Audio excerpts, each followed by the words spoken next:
They do not care. They will pick a man over you. A man is the blood that runs through their veins. A man says, I do not believe you are sick.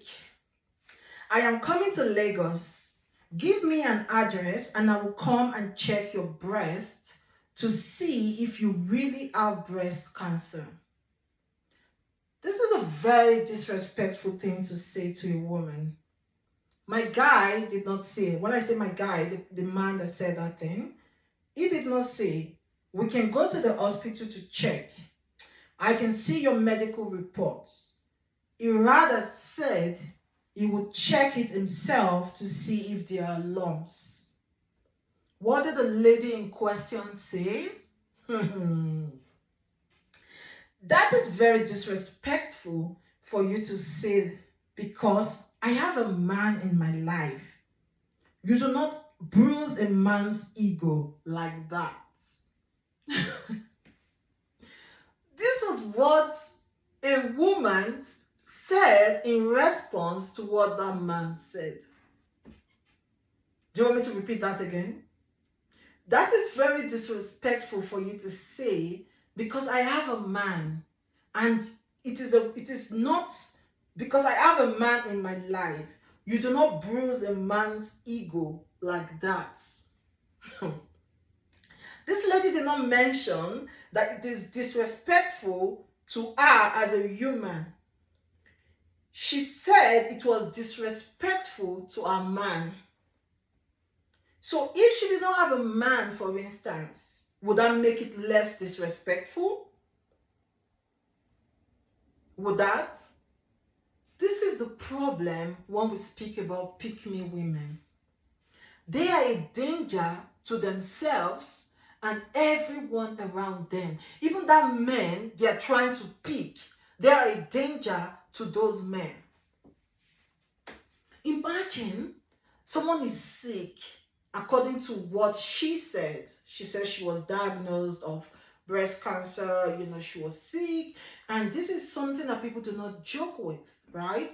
And this guy who is like, I like him anyway, but he's someone that is like a mouthpiece of the people, right? And he has had issues with this woman a couple of times on social media, and he wanted to wade into the issue. He was trying to be respectful to the woman. He didn't come out to, attack her, but he was skeptical, and he said, I want to come and see you and touch your breast to see if actually you have breast cancer. That was a very disparaging and disrespectful thing to say to a woman, right? And he could have been saying it as a joke, because that woman, he wasn't definitely going to go and touch her breast. It could have been, joking. But that was like, there are some jokes that you don't say if you have respect for women, right? You don't say such things. But he said it anyway. And the only thing this lady could say was that you are being disrespectful because I have a man. You do not bruise the ego of my man like that.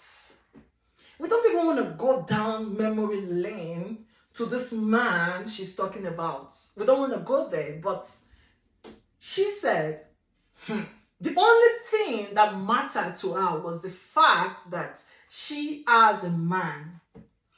You see where I'm driving to? You see where I'm driving at? Pick-me women. When we talk a lot about pick-me women, you do not know the damage. You do not know the damage. Like, it is a mental illness. It's not just about pick-meism anymore. It's a mental illness. Imagine someone saying such a thing to me, and then the only thing that comes to my mind is my husband. Oh, you don't say such to me. I'm a married woman. If I wasn't a married woman, would that change anything? Would that make it less disrespectful? No, I come first before my husband. I come first, yes, I do.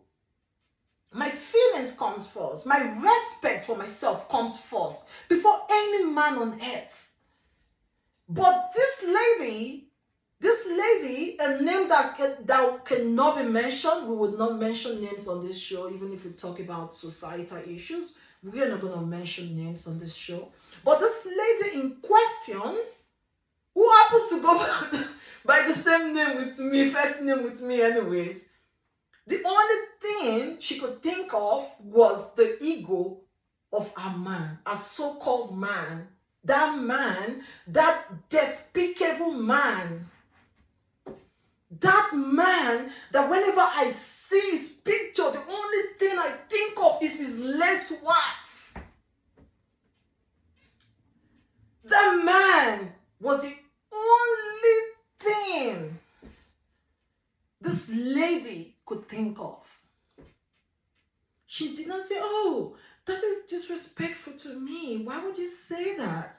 If you want proof, I can give you proof. But please don't say that about me. Don't sexualize me. No. Said, I have a man. It's not nice for you to bruise his ego. And this is someone that is supposedly a relationship coach. If we have people like this teaching people about relationships, what are we going to learn? What will happen to the young girls coming after us? The young girls that are impressionable, young girls that should learn from adults like us. What will happen to them?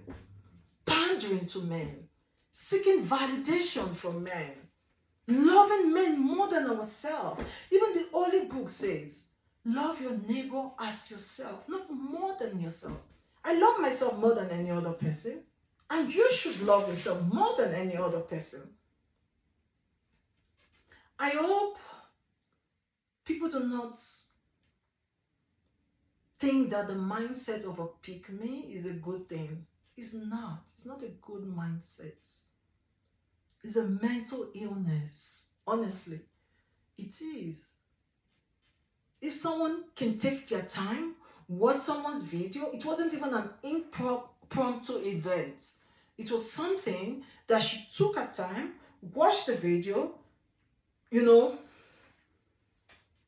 stayed for a while, allowed the video to assimilate, and then sat down, brought out a camera, and made a video specifically to respond to that guy. And the only thing she could talk about was the ego of a man. You need no soothsayer to tell you what goes on behind closed doors. No, you do not. We do not need anyone to tell us. We already see it. We see forced relationships. We see relationships where women enable men. Where women feel like this man, without them, they cannot breathe. Without them, they cannot live. And this is what we need the courage to unlearn. Young girls, we have made the mistakes for you. We do not want you to make the same mistake. Do not listen to pick-me women on social media. If you listen to pick-me women, when push comes to shove, they would choose that man over you. They would leave you in the forest, thirsty, hungry, stranded, naked, and they would give that man water and leave you in thirst. They don't care whether you are their mother, their sister, their cousin, their niece, their neighbor, their friend, their teacher. They do not care. They will pick a man over you. A man is the blood that runs through their veins. Do not listen to them. Pick me women, they are a danger to themselves, a danger to you, a danger to the society. I hope we begin to unlearn these harmful thoughts. This mental issue, mental illness, is a mental illness. When you believe that as a woman, you're not worthy. As a woman, you have no worth without a man. That is a mental illness. Get rid of it. Mic drop.